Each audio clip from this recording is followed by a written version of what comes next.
All right. Welcome back. Tragedy and Hope. We're on page 218. The International Crises, 1905 to 1914. All right. The decade from the Entente Cordiale to the outbreak of war witnessed a series of political crises which brought Europe periodically to the brink of war and hastened the growth of armaments, popular hysteria, nationalistic chauvinism, and solidarity of alliances to the point where a relatively minor event in 1914 plunged the world into a war of unprecedented range and intensity.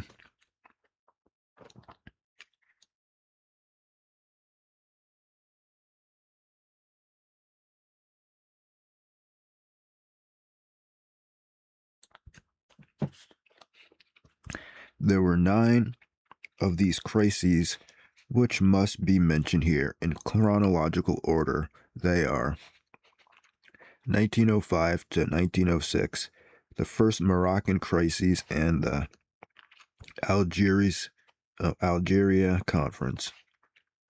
1908, the Bosnian crisis.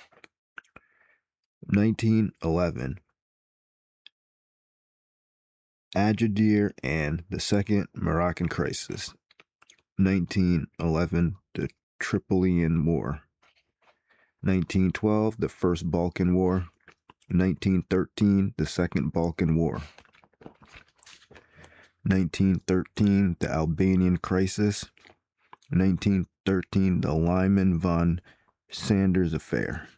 And then 1914, Sarajevo. The first Moroccan crisis arose from German opposition to French designs on Morocco. This opposition was voiced by the Kaiser himself in a speech in Tangier after the French had won Italian, British, and Spanish acquiescence by secret agreements with each of these countries.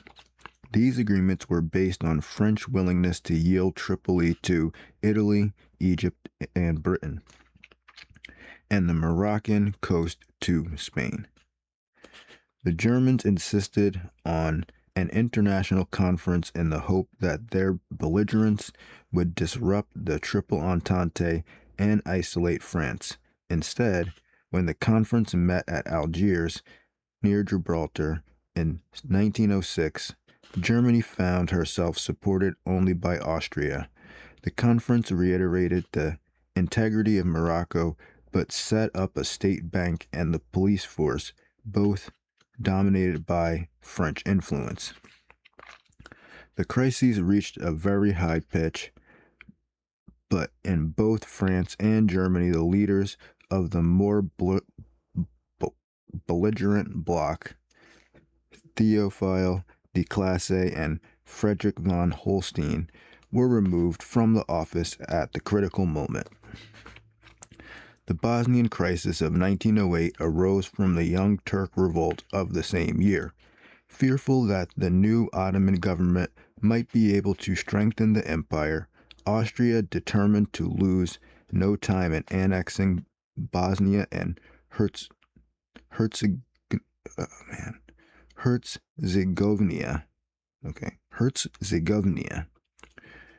which had been under Austrian military occupation since the Congress of Berlin, 1878, since the annexation would permanently cut Serbia off from the Adriatic Sea. Hall, the Austrian foreign minister, consulted with Serbia's protector, Russia. The Tsar's foreign minister, Izvolsky,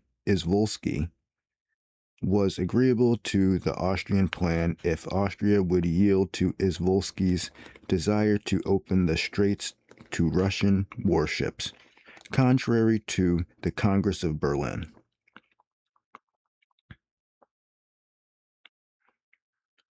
Aehrenthal agreed, subject to Izvolsky's success in obtaining the consent of the other powers.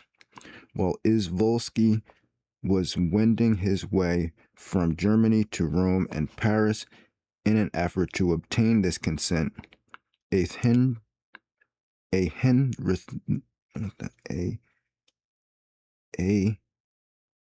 it's like a Hrenthal, okay, a Hrenthal suddenly annexed the two districts, leaving Izvolsky without his Straits program, October 6, 1908. It soon became clear that he could not get his program. About the same time, Austria won Turkish consent to its annexation of Bosnia. A war crisis ensued, fanned by the refusal of Serbia to accept the annexation and its readiness to precipitate a general war to prevent it.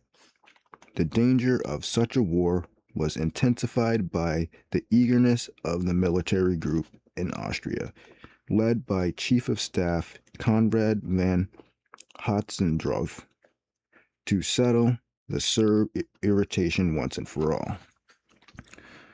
A stiff German note to Russia insisting that she abandon her support of Serbia and recognize the annexation cleared the air, for Izvolsky yielded and Serbia followed, but it created a very bad psychological situation for the future.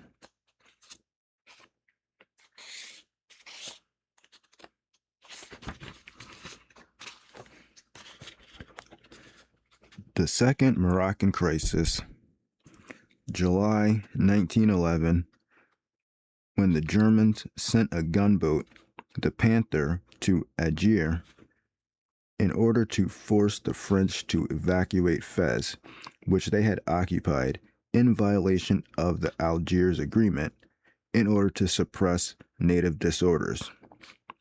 The crisis became acute but subsided when the Germans gave up their position to French plans in Morocco in return for the secession of French territory in the Congo area, November 4th, 1911.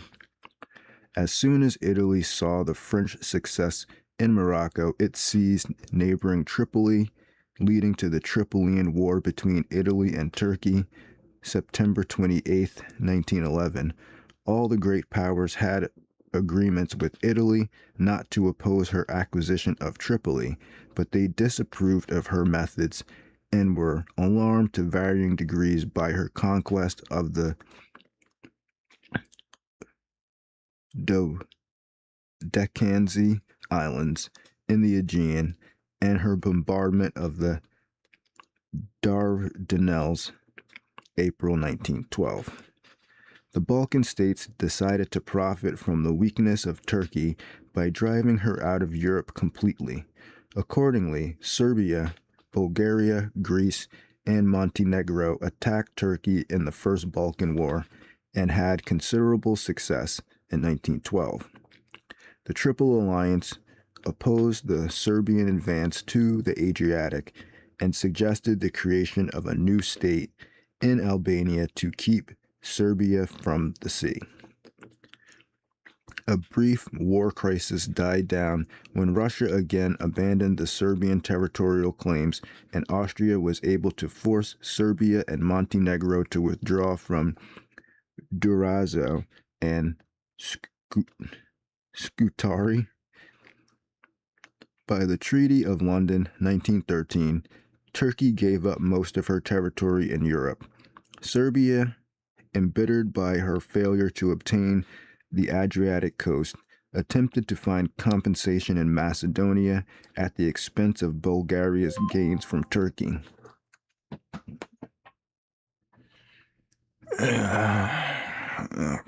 Okay. This led to the Second Balkan War, in which Serbia, Greece, Romania, and Turkey attacked Bulgaria by the ensuring treaties of Bucharest and Constantinople, August to September 1931. Bulgaria lost most of Macedonia to Serbia and Greece. Much of Dobruja to Romania and parts of Thrace to Turkey. Embittered at the Slavs and their supporters, Bulgaria drifted rapidly towards the Triple Alliance. All right, I'm on page 220.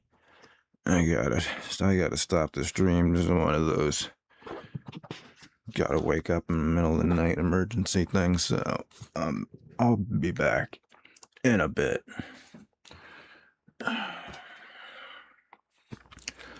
Okay. We'll talk to you then.